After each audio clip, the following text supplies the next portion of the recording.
Salve galera, muito bom dia, boa tarde, boa noite. Aqui quem fala com vocês é o professor Rui Medeiros, esse cara bonito que está na direita da sua tela. Que achou? E juntos nós vamos agora resolver a prova da UEMS que acabou de acontecer, Vestibular 2020, a primeira prova da UEMS desde o seu retorno para valer com o vestibular. A prova acabou de acontecer, galera, e um aluno enviou para mim as questões e nós vamos resolver juntos aqui agora essa prova. Ver tudo que caiu, se as questões foram boas, se não foram, vamos ver isso juntos nesse momento. Bom, antes disso, por favor, não se esqueça, siga nossa página no Instagram, @prof.ruiquímica, e aproveita e se inscreve no nosso canal, porque muitas novidades estão vindo para vocês, galera. Prof. Rui Medeiros e a Química das Coisas. Agora, sem mais enrolações, vamos direto às questões. Bem, a primeira questão, que era a questão de número 41, ela diz bem assim, ó. O nitrato de amônio, NH4NO3, é um sal inorgânico branco produzido em larga escala pela reação entre ácido nítrico e amônia. Então, peraí, esse sal ele é produzido a partir da reação entre o ácido nítrico e amônia, tá? Note uma coisa, ácido nítrico líquido, amônia gasosa. Muita atenção nisso que vai ser importante, tá? Primeiro, quem que é o ácido nítrico? Só pra gente colocar. É o HNO3. Ele falou que vai reagir essa substância com quem? Falou que vai reagir com a amônia gasosa, não é? E daí ele fala bem assim, ó. Agora ele vai falar um pouco mais sobre esse sal.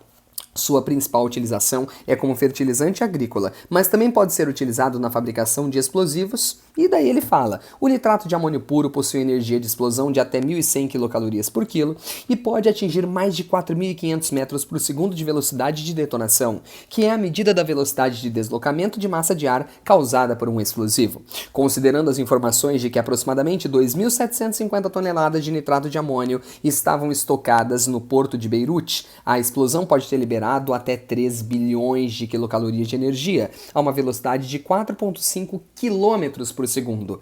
Pensa num trem que foi forte, né, gente? Bom, esses números explicariam a destruição provocada e a onda sísmica, semelhantes a um terremoto de magnitude 3,3, que foram registradas. E daí ele fala bem assim, a reação química de obtenção do nitrato de amônio, então ele está falando da reação que produz isso daqui. A reação de obtenção do nitrato de amônio mencionada no texto representa uma reação ácido-base segundo quais teorias? Gente, que questão bacana. Vamos começar assim, ó. A reação era entre esses caras aqui.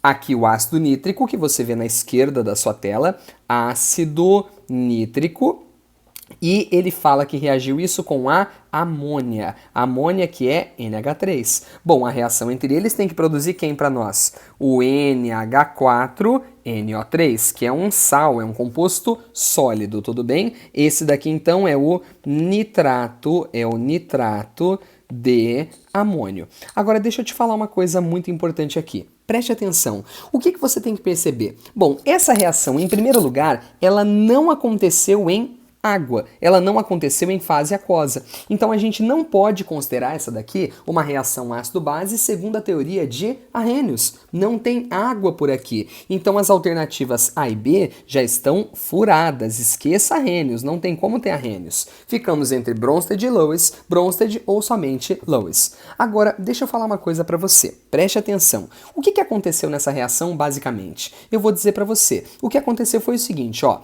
O HNO3, ele é um ácido, certo? E ácidos doam próton. Tá vendo esse hidrogênio que tá aqui? Esse hidrogênio aqui foi doado na forma de H+.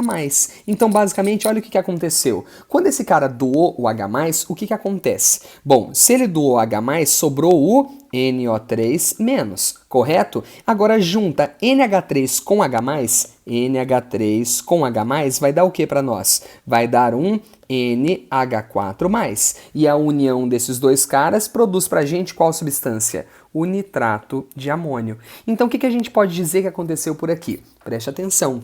Se houve a transferência de um próton, é porque esse cara aqui é um ácido na visão de Bronsted-Lowry. Na visão de Bronsted-Lowry. Isso daqui é uma base, porque quem recebe próton é a base. Lembra? Então, na visão de Bronsted-Lowry, é sim uma reação ácido-base, porque para Bronsted-Lowry não precisa ter a água como solvente. Então, é uma reação.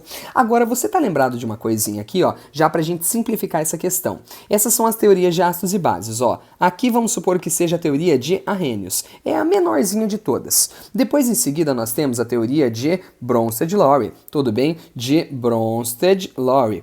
E por último, nós temos aqui, engloba todo mundo junto, que é a teoria de Lewis. Vamos colocar aqui, ó, a teoria de Lewis. O que eu quero que você entenda? Olhe bem para essa figura, tá? Quando alguém é considerado um ácido de Arrhenius ou uma base de Arrhenius, automaticamente ele está dentro de Bronsted e automaticamente ele está dentro de Lewis. Então o que eu posso afirmar para vocês? Nessa questão, nós percebemos que não estamos trabalhando com Arrhenius, porém, nós vimos que se trata de uma reação na visão de Bronsted-Lowry.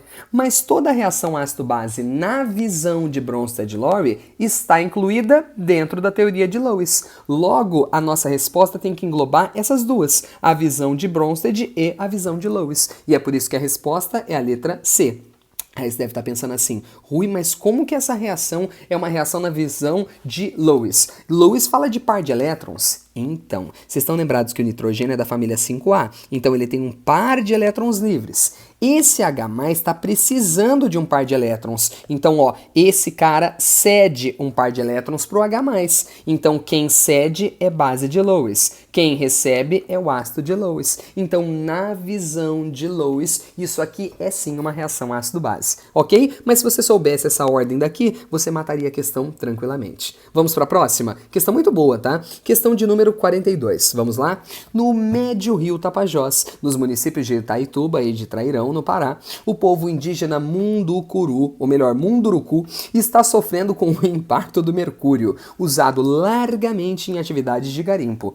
Bom, aí ele fala assim, ó, de cada 10 participantes, aqui na frente já, de cada 10 participantes, 6 apresentaram níveis de mercúrio acima do limite seguro, que é cerca de 57,9% dos participantes apresentaram níveis de mercúrio acima de 6 microgramas por grama de cabelo. Eu vou deixar isso aqui destacado, 6 microgramas por grama de cabelo. Eu vou anotar aqui para você, ó, vamos deixar anotadinho, 6, essa é a concentração. Essa é a concentração, 6 microgramas por grama de cabelo. Tudo bem? Lembrando que concentração é soluto, solução, entre aspas. Então, isso aqui se refere ao mercúrio, tá? Que é o soluto que estamos nos referindo, e esse daqui se refere ao cabelo, tá? Esse aqui se refere ao cabelo. Muito bem. O limite máximo de segurança, essa é a pergunta, o limite máximo de segurança em relação ao mercúrio, expresso em ppm e porcentagens, é de respectivamente quanto? Então deixa eu falar uma coisa para você. Primeiro, você lembra que ppm são partes por milhão, não é? Partes por milhão. Tá certo? Então o que você tem que saber para responder essa questão? Vamos pensar numa coisa? Ó, micrograma, miligrama, vamos colocar aqui na ordem bonitinho, ó, miligrama, e aqui eu quero colocar grama para você. Você concorda comigo que a distância entre micrograma e miligrama é de 10 ao cubo casas, tanto no sentido de multiplicar quanto de dividir? A distância entre miligrama e grama também é de 10 ao cubo casas, tanto no sentido de multiplicar quanto de dividir. Portanto, a distância entre micrograma e grama é de 10 a sexta casas. E o que são 10 a sexta casas? É exatamente 1 milhão. Então, quando o cara escreveu para você 6 microgramas de mercúrio por grama de cabelo, ele está mostrando para você a concentração já em partes por milhão. Isso já é partes por milhão, porque a distância entre essas duas unidades que ele te deu é de 1 milhão de casas. Então, a gente só tem duas alternativas que falam isso, né? A gente só tem a D e a E, certo? Agora, a gente tem que encontrar a concentração em porcentagem. Essa agora a gente vai ter que transformar. Você se lembra que micro é igual a 10 elevado a menos 6 grama, certo? Então, olha o que eu vou dizer aqui para vocês. Se a concentração é igual a 6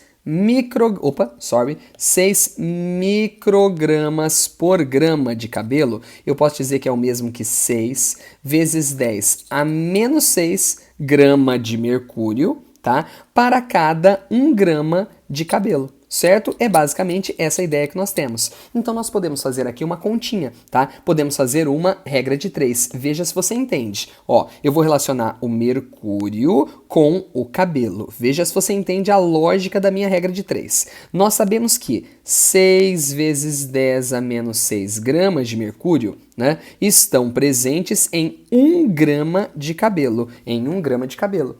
Agora, quantos gramas de mercúrio eu teria para cada 100 gramas de cabelo? Aí você deve estar pensando assim, Rui, mas por que 100 gramas? Por que esse 10 ao quadrado aqui?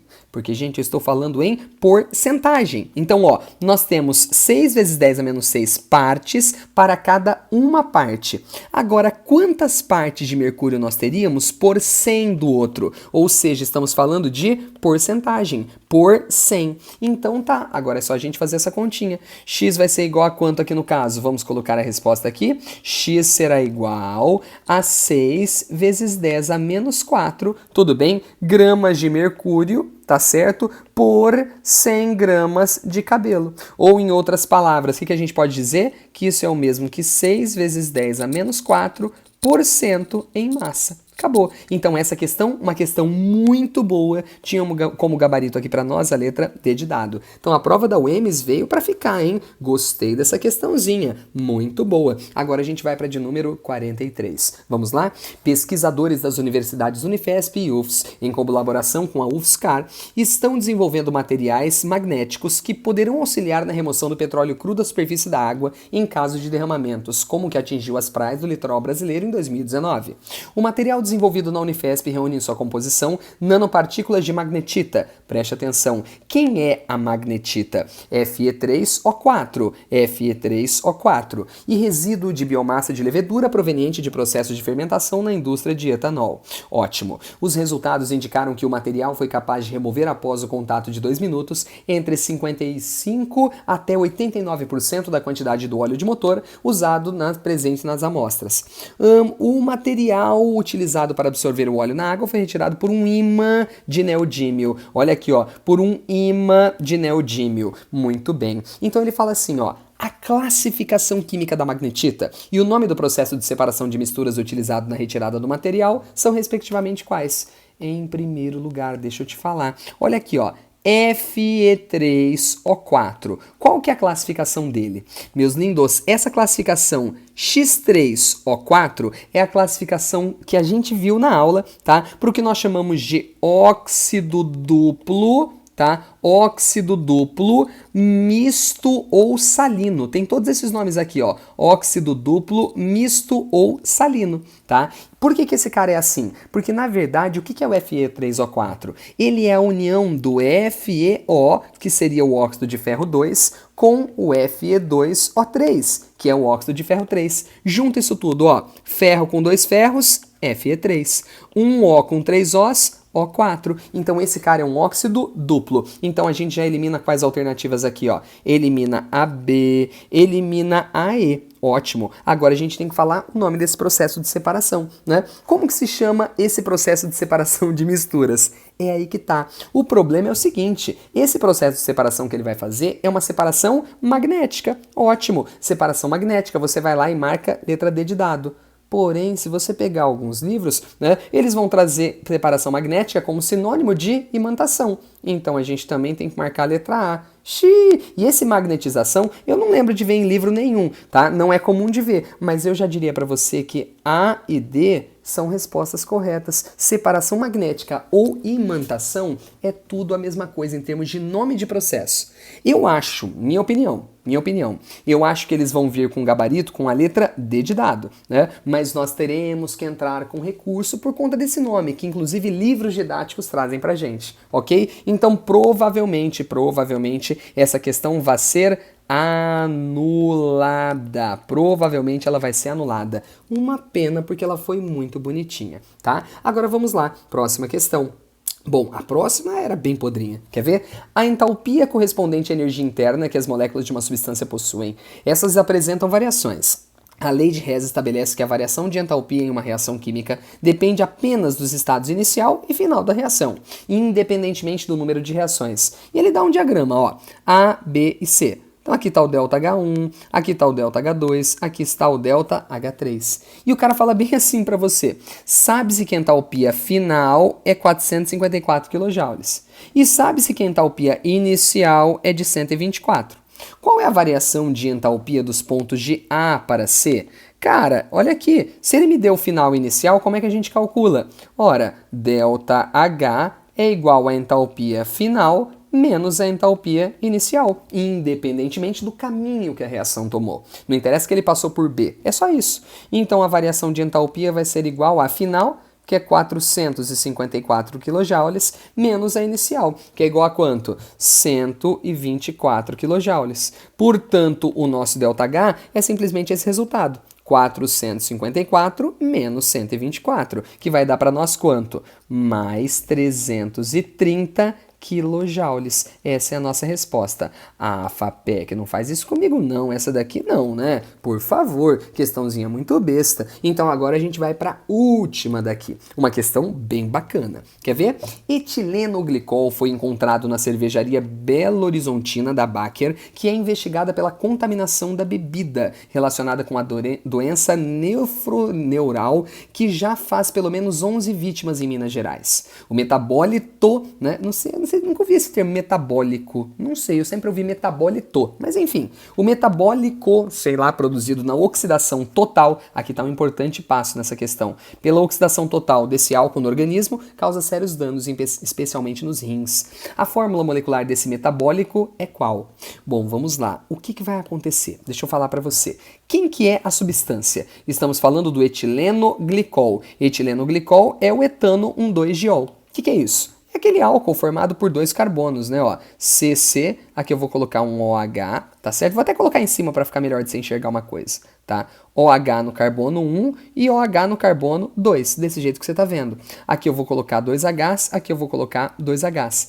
Perceba então que esse cara aqui, ele é um diálcool, porque ele possui duas hidroxilas, tá? Mas cada um desses álcools aqui, ó, é primário, não é? Primário. E o que a gente aprende nas reações de oxidação, né? Nas reações de oxidação, a gente aprende que quando um álcool primário é oxidado, ele vira um aldeído. Então, esse cara aqui que você tá vendo vai virar quem, na verdade? Ele vai virar, ó, o etanodial. Dá uma olhada aqui, ó. Dá uma olhadinha aqui, ó, no etanodial. É essa estrutura aqui. Ele virou um aldeído. Esse carinha aqui é o etanodial. E quando o etanodial é oxidado novamente, ele vira um ácido carboxílico. Bom, quem que vai ser aqui no caso? Vai ser C ligado a C, dupla O, OH. Aqui é a mesma coisa, dupla O, OH. Pronto, esse ácido que você está vendo aqui é o que a gente chama de ácido etanodioico, porque tem duas carboxilas. E ele é mais conhecido pelo nome de ácido oxálico, né? Ácido oxálico. Muito bem. Agora deixa eu te falar uma coisa. O que vai acontecer? Qual que é a fórmula dele? Ora, a fórmula dele é, tem dois carbonos, C2. Quantos Hs ele tem? Apenas 2. E quantos Os? 4. Então a fórmula é C2H2O4. C2H2O4 é o que diz a alternativa B de bola. Note uma coisa, tá? Ele falou pra gente no meio do texto que ele falou da oxidação total. E é por isso que a resposta tinha que ser o ácido oxálico e não o etanodial, porque etanodial veio da oxidação parcial. Gente, numa boa, achei muito bacana a prova da UEMS. Fiquei chateado durante a resolução de ter uma questão que vai ser anulada. Mas olha que provinha bacana, olha que provinha bonita, tá certo? Então, gente, valeu a pena, FAPEC. Parabéns, gostei demais dessa prova aqui, muito, mas muito melhor do que a prova que a UFMS fez na semana passada. Parabéns a quem fez essa prova, uma pena ter dado aquele probleminha, mas é isso, galera. Espero que tenham gostado, um beijão a todos vocês e tchau, tchau.